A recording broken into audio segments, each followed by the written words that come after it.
Hello guys, myself Sandeep Kumar Sinha. Welcome to my channel. In this very video, I will discuss the formulas of value added method for the calculation of national income and its related aggregates. Let us start the video with the meaning of the term value added first. Value added means addition of value.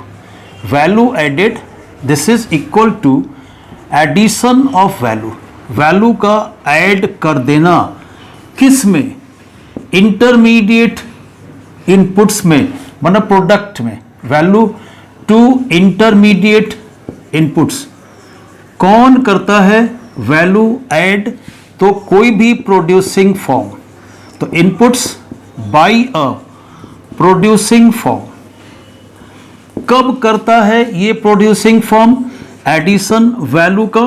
तो जब भी किसी सामान का production करता है, means final goods का, means by virtue of its productive activities, मतलब जब भी कोई भी गुड्स का प्रोडक्शन होगा तो जो भी इंटरमीडिएट गुड्स जो भी फर्म है ना यूज करता है उसे फाइनल प्रोडक्ट्स में कन्वर्ट करने के लिए, तो जो एडिशन है वैल्यू का by that producing firm during production, that is called as value added. इसे हम कैसे निकालते हैं? तो it is the simple difference of two components. One is the value of output, मतलब हमने जो सामान बनाया वो टोटल उसका वैल्यू कितना है, और हमने उसके परचेज पर, इंटरमीडिएट गुड्स का परचेज पर जो भी हमने खर्च किया वो कितना है, जिसे हम इंटरमीडिएट कॉस्ट या इंटरमीडिएट कंजम्पशन कहते हैं। इन दोनों का जो डिफरेंस है वो कहलाता है हमारा, दैट इज वैल्यू एडेड। ठीक है, और इसी को हम कहते क्या है? This value added is called as gross value added at market price. Means gross, G means gross, V means value added at market price, that is MP. This is the first calculation of value added method. Now the first component is value of output of GVA at MP. What does it mean? It is the market value of all the goods and services produced during an accounting year. एक साल में जितना भी सामान का production होता है ना, गुड्स एंड सर्विसेज प्रोड्यूस्ड, मतलब जो भी एक साल में है ना गुड्स या सर्विसेज का प्रोडक्शन होता है उसका है ना मार्केट वैल्यू क्या है? Means market value of all goods and services produced during an accounting year, पूरे एक साल में, that is called as value of output. ठीक है, अब ये वैल्यू ऑफ आउटपुट जो हमारा है कैसे कैलकुलेट करें? Now it is calculated as, अब इसे हम कैसे कैलकुलेट करेंगे?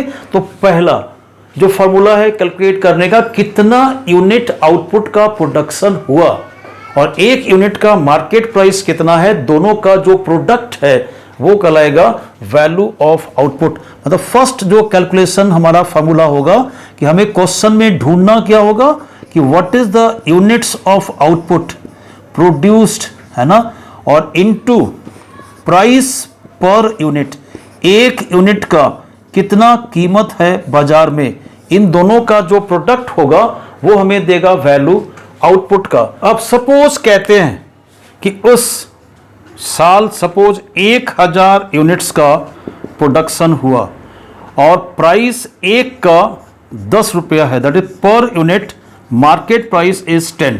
तो what is the value of output? Suppose short लेते हैं, VOO क्या हो जाएगा 1000 और into 10, that is equal to ₹10,000। तो 10,000 हमारा क्या हो गया आउटपुट का वैल्यू। कैसे हमने निकाला? जो भी यूनिट्स है आउटपुट का उसको प्राइस पर यूनिट से मल्टीप्लाई कर दिया तो हमें निकलेगा क्या आउटपुट का वैल्यू। अब अगर सपोज ये क्वेश्चन में ना दिया हो तो हमें फिर दूसरा अल्टरनेट मेथड क्या है, मतलब second formula to calculate value of output. कोई भी आउटपुट हमारा है उसका 3 कंपोनेंट है, एक जो बिक गया दैट इज सोल्ड आउटपुट और कॉल्ड एज सेल्स। दूसरा जो नहीं बिका unsold output that is called as change in stocks. And तीसरा वो आउटपुट जो प्रोड्यूसर ने खुद कंज्यूम कर लिया जितना भी part that is called production for self consumption. Then look for these three components in the question that is sales plus change in stocks, change in stocks and plus production for self consumption. माने जो भी producer ने अपने consumption के लिए उसे use कर लिया। तो ये तीन कंपोनेंट हमारा है दैट इज आउटपुट का। इन तीनों का सम टोटल हमें देगा क्या? Total value of output. अब वैल्यू ऑफ आउटपुट का इस सेकेंड फॉर्मूले में एक कंपोनेंट है सेल्स, मतलब सोल्ड स्टॉक। सपोज क्वेश्चन में ये सेल्स का फिगर नहीं दिया हुआ है तो कैसे निकालेंगे? सेल्स मतलब what is the meaning of sales? Sales मतलब आउटपुट का वो हिस्सा जो बिक गया। यहां हमें समझना क्या है कि सेल्स अगर क्वेश्चन में दिया हुआ है it simply means that total sales. Total sales कैसे निकालेंगे? अगर ये भी नहीं दिया हुआ है क्वेश्चन में तो कैसे निकालेंगे कि आउटपुट जितना भी प्रोडक्शन हुआ उसका कितना यूनिट बिक गया, मतलब units of output that is sold, और इनटू प्राइस पर यूनिट, किस प्राइस पर वो बिका, वो इन दोनों का प्रोडक्ट जो हमारा है ना वो कहलाएगा total sales. Now look at here, units of output sold, here units of output not sold here this word sold is added। अगर units of output sold लिखा हो उससे हमारा sales figure निकलेगा अगर उसे हम प्राइस से मल्टीप्लाई करेंगे तो, और सिर्फ अगर यूनिट्स ऑफ आउटपुट होगा और इनटू प्राइस पर यूनिट होगा तो ये टोटल आउटपुट का वैल्यू निकलेगा, ये सिर्फ सेल्स का वैल्यू निकलेगा। मतलब ये हमारा एक फार्मूला है सेल्स निकालने का, दैट इज सोल्ड आउटपुट का वैल्यू कितना हुआ। अगर ये भी क्वेश्चन में नहीं है तो दूसरा जो फार्मूला हमारा क्या है ना कि कोई भी सेल्स का दो पार्ट है, एक हमारे अपने कंट्री में बिका रिकॉर्ड डोमेस्टिक सेल्स या sales in the domestic market कहते हैं, और दूसरा जो हमारे देश के बाहर बिका जिसे कहते हैं एक्सपोर्ट्स कहते हैं। मतलब इसका हमारा दो कंपोनेंट है सेल्स का। तो फिर ये ढूंढना होगा कि क्वेश्चन में ये हमारा दिया हुआ है या नहीं। डोमेस्टिक सेल्स और प्लस एक्सपोर्ट्स, इन दोनों का जो सम टोटल होगा वो कहलाएगा हमारा क्या? That is total sales figure. Here look at this part, here the word domestic is added, then this export is added. मतलब सेल्स के साथ देखो यहां पर एक्सपोर्ट नहीं है, जब डोमेस्टिक सेल्स होगा तो एक्सपोर्ट ऐड करेंगे, और अगर सेल्स दिया हुआ है तो एक्सपोर्ट ऐड नहीं करेंगे। यहां पर एक हमारा प्रिकॉशंस हमेशा ध्यान रखना होगा जब भी कैलकुलेट करेंगे नेशनल इनकम का कोई भी कैलकुलेशन, मतलब एक्सपोर्ट इज एडेड, एक्सपोर्ट्स का जो वैल्यू होगा उसे हम ऐड करेंगे किस में? To domestic sales. Simple layman language में कि अगर वर्ड क्वेश्चन में डोमेस्टिक दिखता है तब हमें सेल्स के साथ वो एक्सपोर्ट ऐड करेंगे, और नहीं तो फिर हम एक्सपोर्ट छोड़ देंगे, ना जोड़ेंगे ना घटाएंगे। मतलब अगर सेल्स दिया हुआ है मतलब total sales that includes export, तो उस वक्त हम क्या करेंगे? एक्सपोर्ट को ऐड नहीं करेंगे। वैल्यू ऑफ आउटपुट का अब जो सेकेंड कंपोनेंट है वो हमारा क्या है? Change in stocks. Change in stocks, इसको सिंपल टर्म्स में हम कैसे डिफाइन करेंगे? That is expenditure, expenditure on inventory stocks कहते हैं। जो भी इन्वेंट्री स्टॉक्स पर जो हमारा खर्च होता है, मतलब प्रोड्यूसर्स का जो खर्च होता है ना, उसे हम क्या कहते हैं? That is change in stocks. अब इन्वेंट्री स्टॉक्स का जो है ना तीन कंपोनेंट है। पहला कंपोनेंट हमारा क्या है? That is equal to expenditure on finished goods, मतलब जो भी हमारा खर्चा हुआ वो अनसोल्ड जो है, जो गोडाउन में पड़ा हुआ है, अनसोल्ड फिनिश्ड गुड्स, ये हमारा है एक कंपोनेंट इन्वेंट्री स्टॉक्स का। दूसरा क्या हमारा है, that is expenditure on semi finished goods. मतलब सेमी फिनिश्ड गुड्स का मतलब जो भी गुड्स प्रोडक्शन प्रोसेस में लगा हुआ है और अभी तक वो कंप्लीट नहीं हुआ है for ready use, those are called as semi finished goods. और तीसरा हमारा क्या है, that is expenditure on raw materials, जो भी कच्चे सामान पर कोई भी प्रोड्यूसर्स खर्च करता है, ये हमारा तीसरा कंपोनेंट है इन्वेंट्री स्टॉक्स का। मतलब अगर क्वेश्चन अगर रहा हॉट क्वेश्चन में तो that then look for these three components, तीनों एक्सपेंसेस का जो सम टोटल होगा वो हमारा कहलाएगा चेंज इन स्टॉक्स। और ऐसे हम निकालते हैं चेंज इन स्टॉक्स कैसे, क्वेश्चन जनरली जो दिया रहता है हमारा चेंज इन स्टॉक्स निकालने का, दो चीज हम देखते हैं कि what is the closing stock and what is the opening stock. इन दोनों का जो डिफरेंस है उसे हम कहते हैं चेंज इन स्टॉक्स कहते हैं, क्लोजिंग स्टॉक और माइनस ओपनिंग स्टॉक। ठीक है, ये हमारा है second component value of output का। अब क्वेश्चन में यहां ध्यान देना है ना कि चेंज इन स्टॉक्स जो है चार तरह से क्वेश्चंस में लिखा हुआ मिलेगा। एक सिंपल ये हमारा होगा that is change in stocks simple terms में। दूसरा लिखा होगा net change in stocks, net change in stocks, ये हमारा होगा सेकेंड तरीके से लिखा हुआ क्वेश्चंस में। तीसरे तरीके से लिखा होगा क्या हमारा, that is increase in stocks, stocks बढ़ गया, इंक्रीज इन स्टॉक्स। और फोर्थ जो टाइप क्वेश्चंस का मिलेगा लिखा हुआ मिलेगा क्या, that is decrease in stocks. ठीक है, अब यहां पर देखना क्या, ये और ये जो दोनों है इसे हम ऐड कर देंगे सेल्स में, एडेड टू सेल्स। लेकिन जब इसकी बात करते हैं ना, जब क्वेश्चन में दिया रहेगा डिक्रीज इन स्टॉक्स और सेल्स का फिगर दिया हुआ है तो ये डिडक्टेड फ्रॉम सेल्स का फिगर, मतलब सेल्स में से हम इसे घटा देंगे, डिडक्टेड फ्रॉम सेल्स। जब भी हम वैल्यू ऑफ आउटपुट कैलकुलेट करेंगे sales minus decrease in stocks, और ये सब दिया रहेगा तो sales plus increase in stocks, sales plus net change in stocks और sales plus change in stocks. तो ये हमारा है that is called as change in stock, second component of value of output.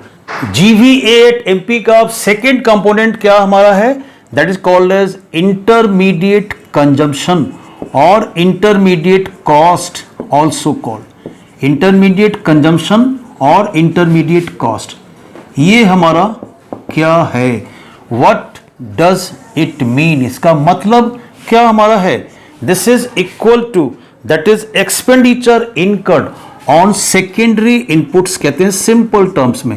जो भी हमारा सेकेंडरी इनपुट्स है उसके परचेज पर जो भी खर्च लगता है, means expenditure on purchase of secondary inputs, of secondary inputs, और सिंपल टर्म्स में कहते हैं expenditure on purchase of intermediate goods. तो सेकेंडरी इनपुट्स में क्या क्या आएगा, लाइक रॉ मटेरियल्स, जो भी हम कच्चा सामान खरीदते हैं उसे फिनिश प्रोडक्ट में कन्वर्ट करने के लिए, इलेक्ट्रिसिटी एटसेट्रा, जो भी हमारा इलेक्ट्रिकल एक्सपेंसेस पर खर्च है, हमारा बिजली पर खर्च है, वो हमारा सेकेंडरी यूनिट्स है ड्यूरिंग प्रोडक्शन, और उस पर जो खर्च हुआ उसे कम कहते हैं दैट इज इंटरमीडिएट कॉस्ट कहते हैं।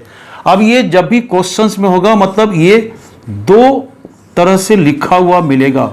जो एक्सपेंडिचर ऑन रॉ मटेरियल्स है ना, लिखा होगा परचेज ऑफ रॉ मटेरियल्स, मतलब रॉ मटेरियल्स के परचेज पर जो भी खर्च है वो हम लेंगे एक कंपोनेंट। और दूसरा क्या होगा हमारा, इलेक्ट्रिसिटी एक्सपेंसेस, मतलब बिजली पर जो भी खर्च है वो भी हमारा आएगा इंटरमीडिएट कॉस्ट या इंटरमीडिएट कंजम्पशन पर। अब ये जो परचेज ऑफ रॉ मटेरियल्स है ना, ये भी हमारा दो कंपोनेंट है इसका। एक हमारा हो गया that is purchase from domestic market. अगर हमने जो भी रॉ मटेरियल्स का परचेज किया अपने बाजार मतलब अपने देश में, तो ये हो गया एक कंपोनेंट। और दूसरा हमारा क्या है, दैट इज इंपोर्ट्स कहते हैं, इंपोर्ट ऑफ रॉ मटेरियल्स। लगभग हर क्वेश्चंस में ये मिलेगा लिखा हुआ इंपोर्ट ऑफ रॉ मटेरियल्स। लेकिन हमें क्या ध्यान रखना है, अगर ये परचेज ऑफ रॉ मटेरियल्स लिखा हुआ है क्वेश्चन में, मतलब it includes this import of raw materials, इसमें इंपोर्ट रॉ मटेरियल्स का जोड़ा हुआ है। मतलब ये इंपोर्ट ऑफ रॉ मटेरियल्स हम नहीं जोड़ेंगे अगर ये दिया हुआ है। तो अगर ये दिया हुआ है तो इसे नहीं लेंगे, ठीक है एक। लेकिन अगर ये दिया हुआ है तब इसे हम ऐड करेंगे। मतलब अगर परचेज लिखा हुआ है रॉ मटेरियल्स का फ्रॉम डोमेस्टिक मार्केट, तो हम इस इंपोर्ट ऑफ रॉ मटेरियल्स को ऐड करेंगे, अदरवाइज इसे छोड़ देंगे, न जोड़ेंगे और न ही हम इसे घटाएंगे। एक क्वेश्चन में और जुड़ा हुआ रहता है कभी कभी, हर इंपोर्ट ऑफ मशीन्स कहते हैं। मशीन्स जो हमारा है ना वो फिक्स्ड एसेट्स है, ये हमारा इंटरमीडिएट गुड्स में नहीं आता। ये क्या करते हैं, क्वेश्चन में अगर दिया हुआ रहेगा तो इसे छोड़ देते हैं, मतलब न तो जोड़ते हैं और न ही हम इसे घटाते हैं। अब हम जीवीए का जो कैलकुलेशंस करते हैं इस मेथड में, अब इस फॉर्मूले को कंपाइल कर देते हैं एक जगह। तो जीवीए एट एमपी, पहला हमने क्या देखा, फर्स्ट फार्मूला कि अगर ये दो कंपोनेंट क्वेश्चन में मिलता है, पहला क्या वैल्यू ऑफ आउटपुट और दूसरा इंटरमीडिएट कंजम्पशन, इनका दोनों का जो डिफरेंस होगा वो कहलाएगा हमारा क्या, that is GVA at MP. Now second formula क्या हमारा है, अगर ये दोनों कंपोनेंट दिया हुआ नहीं है तो ये ढूंढ लेंगे क्वेश्चन में क्या, units of output that is total output और इनटू प्राइस पर यूनिट, ये हमारा क्या हो गया वैल्यू ऑफ आउटपुट, और इसमें माइनस कर देंगे क्या इंटरमीडिएट कॉस्ट या intermediate consumption. Then also we get GVA at MP, means GVA at MP हम सेकेंड फार्मूला।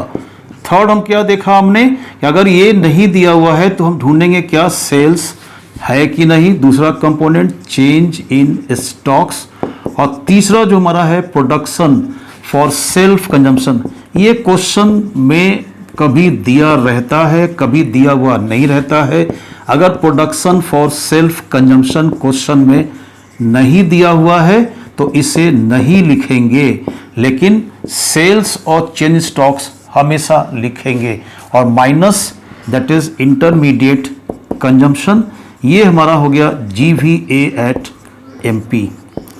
और फोर्थ फार्मूला जो हमारा है that is equal to this units of output sold. अब अगर सेल्स का फिगर नहीं है तो हम ढूंढेंगे कि ये क्वेश्चन में दिया हुआ है या नहीं कि कितना आउटपुट बिका, और इनटू प्राइस पर यूनिट का मतलब मार्केट में एक यूनिट का कीमत कितना है, दोनों का प्रोडक्ट निकलेगा sales, and now plus change in stocks इसमें ऐड कर देंगे, तो ये हमारा क्या हो गया that is plus production for self consumption. अगर मेंशन नहीं है तो नहीं लिखेंगे प्रोडक्शन फॉर सेल्फ कंजम्पशन, और माइनस कर देंगे इंटरमीडिएट कंजम्पशन, तो इससे भी हमारा निकल जाएगा जीवीए एट एमपी।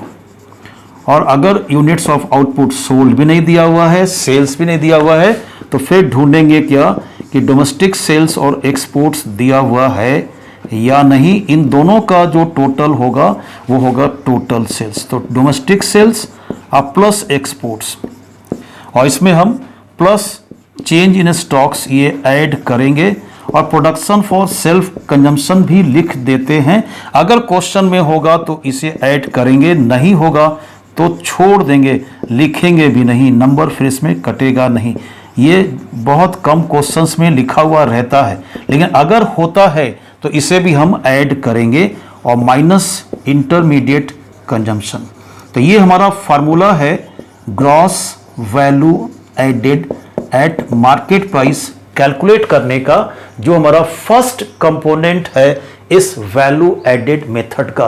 तो अब GVA एट MP कैलकुलेट करने के बाद जो नेक्स्ट स्टेप हमारा क्या है, वो डोमेस्टिक इनकम कैलकुलेट करना, that is NVA at FC means net value added at factor cost, है ना। ये हमारा पूरा फॉर्म क्या हमारा है, full format, that is net value added at factor cost. It is equivalent to domestic income, that is NDP at FC. Equivalent मतलब not equal to, equivalent to domestic income is net domestic product at factor cost. अब कैसे निकालेंगे NVA at FC? तो वही 3 formula use करके जो हमने बताया था इसके पहले वाले वीडियो में, देखना है तो डिस्क्रिप्शन में दिया हुआ है link, go through the link and have that formula conversions कैसे करते हैं हम। तो GVA at MP में अब यहां देखो नेट है, ग्रॉस है, तो ग्रॉस में डेप्रिसिएशन सब्ट्रैक्ट कर देते हैं तो माइनस कर दिया, बाकी दोनों सेम है। यहां पर भी देखो फैक्टर कॉस्ट मार्केट प्राइस है, मार्केट प्राइस में NIT घटा दिया तो निकल गया हमारा का NVA at FC, that is domestic income. Next step क्या हमारा होगा, calculation of national income, that is NNP at FC। बस क्या करेंगे, इस डोमेस्टिक इनकम में क्या करते हैं, NFIA ऐड कर देते हैं, then we get national income. मतलब नेशनल इनकम को अगर हमें निकालना है डायरेक्ट तो कैसे निकालेंगे, this is equal to from GVA at MP, तो GVA at MP minus depreciation plus NFIA minus NIT, that is the simple calculation of national income by this method. तो अब आते हैं प्रिकॉशंस पर। पहला प्रिकॉशन जो हमारा क्या है, दैट इज वैल्यू जो भी हमारा होगा फाइनल गुड्स का ऐड करेंगे, इंटरमीडिएट गुड्स का डिडक्ट करेंगे। Value of final goods added add करेंगे and value of intermediate goods deducted, मतलब इंटरमीडिएट गुड्स का वैल्यू घटा देंगे और फाइनल गुड्स का वैल्यू जो होगा वो जोड़ देंगे। ये हमारा है पहला प्रिकॉशन। दूसरा हमारा क्या है, हमारा है नंबर 2 जो भी है इम्प्यूटेड रेंट। इम्प्यूटेड रेंट का मतलब कहते हैं रेंट, है ना, that is given to the owner himself, that is कहते हैं रेंट पेड टू ऑनर, है ना। वो ऑनर को ही पेमेंट अगर होता है तो दैट इज ऑल्सो एडेड, ये नहीं कि उसको छोड़ देंगे। तो तीसरा हमारा क्या है, दैट इज जो भी हमारा होगा ये इलीगल गुड्स, मतलब वैल्यू जो भी है इलीगल गुड्स का वो हम एक्सक्लूड कर देंगे, छोड़ देंगे। Value of illegal goods excluded, मतलब ना तो हम इसे जोड़ेंगे और न ही घटाएंगे। Number 2 that is sale and purchase of second hand goods, मतलब जो भी वैल्यू होगा सेकेंड हैंड गुड्स का, मकान का, गाड़ी का, कोई भी अगर सेकेंड टाइम बिकता है तो वैसे सेकेंड हैंड गुड्स का जो भी वैल्यू होगा वो हम एक्सक्लूड कर देंगे, मतलब न तो जोड़ेंगे और न ही घटाएंगे। लेकिन जो भी हम कमीशन पे करेंगे एजेंट्स को या ब्रोकर्स को फॉर द सेल और परचेज वो हम ऐड करेंगे। Now simple sale and purchase of bonds कहते हैं सिक्योरिटीज, जो भी पहले से बाजार में से स्टॉक्स है, सिक्योरिटीज है, अगर वो हम उसको बेचते हैं, खरीदते हैं, तो जो भी उसका जो वैल्यू होगा ना वो हम छोड़ देंगे, इसे भी ना तो हम जोड़ेंगे ना ही घटाएंगे। नंबर 2 जो हमारा है ना इलीगल एक्टिविटीज का गुड्स हमारा हो गया ना, कि इलीगल जिसे हमारा स्मगल गुड्स है वगैरह जो भी है वो सब छोड़ देंगे। नंबर हमारा क्या है कि जो भी हमारा होगा वैल्यू ऑफ सेल्फ कहते हैं इनपुट्स, अगर प्रोडक्शन में कोई भी इनपुट्स हमारा खुद का है वो जो भी उसका वैल्यू होगा वो भी हम इसे ऐड करेंगे। मतलब कहते हैं self owned production, self owned input, जो भी हमारा इनपुट जो हमारा खुद का खरीदा हुआ है उसमें भी जो खर्चा होगा उसे भी हम ऐड करेंगे। तो that is all guys about the value added method. The methods of computation means formula इसका क्या है, प्रिकॉशंस क्या है ना. We will meet again in the next video on the numericals on this method. मतलब value added method का जो numericals होगा वो सेकेंड नेक्स्ट वीडियो में हम आपके समक्ष लाएंगे. तो फिर हम मिलेंगे आपसे. तब तक till then keep on watching my videos and subscribe if you like the video. Thank you very much.